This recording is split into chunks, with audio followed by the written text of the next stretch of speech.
কুষ্টিয়া সদর ৩ আসনে বিএনপি মনোনীত সংসদ সদস্য প্রার্থী প্রকৌশলী জাকির হোসেন সরকারের একটি নির্বাচনী ক্যাম্পে অগ্নিসংযোগের ঘটনা ঘটেছে।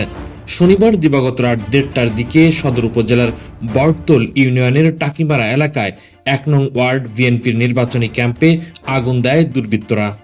এ সময় ক্যাম্পটিতে থাকা চেয়ার, টেবিল ও প্যান্ডেল পুড়ে যায়। স্থানীয়রা টের পেয়ে ধাওয়া করলে দুর্বৃত্তরা একটি রেজিস্ট্রেশনবিহীন মোটরসাইকেল ফেলে পালিয়ে যায়।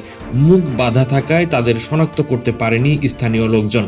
খবর পেয়ে পুলিশের ঊর্ধ্বতন কর্মকর্তারা ঘটনাস্থল পরিদর্শন করেছেন।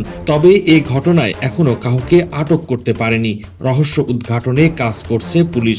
বিএনপি নেতা ও প্রার্থীরা জানিয়েছেন, রাজনৈতিক প্রতিপক্ষরা এ ঘটনা ঘটিয়েছে। তারা দ্রুত দোষীদের গ্রেপ্তার ও শাস্তির দাবি জানিয়েছেন।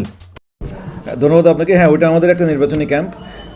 গত রাতে কে বা কাহারা পুড়িয়ে দিয়েছে এটা আমরা এখনও কনফার্ম না। তবে ওখানে যে সিসিটিভির ফুটেজ পাওয়া গেছে ওটার যদি অ্যানালিসিস করা যায় এবং ওখানে একটা মোটর বাইকও ফেলে গেছে তারা, এটা যদি খোঁজখবর নেয় প্রশাসন তাহলে হয়তো সঠিক তথ্য বের করা যাবে। আমরা ইতিমধ্যে প্রশাসনের সাথে কথাবার্তা বলেছি, তারা খোঁজখবর নিচ্ছে। আপনারা জানেন যে একটা বিশেষ গোষ্ঠী ইলেকশনকে প্রশ্নবিদ্ধ করার জন্য তারা প্রথম থেকে চেষ্টা করছে। এটা তার একটা অংশ হতে পারে।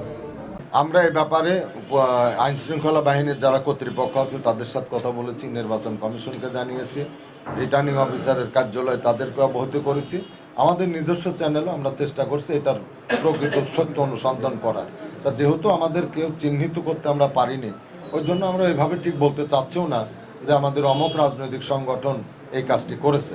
তবে নিশ্চয়ই আমাদের প্রতিপক্ষ কেউ না কেউ হবে, আমাদের পক্ষের লোক তো আর আমাদের ক্যাম্প পোড়াবে না, এইটুকু বলা যায় আর কি।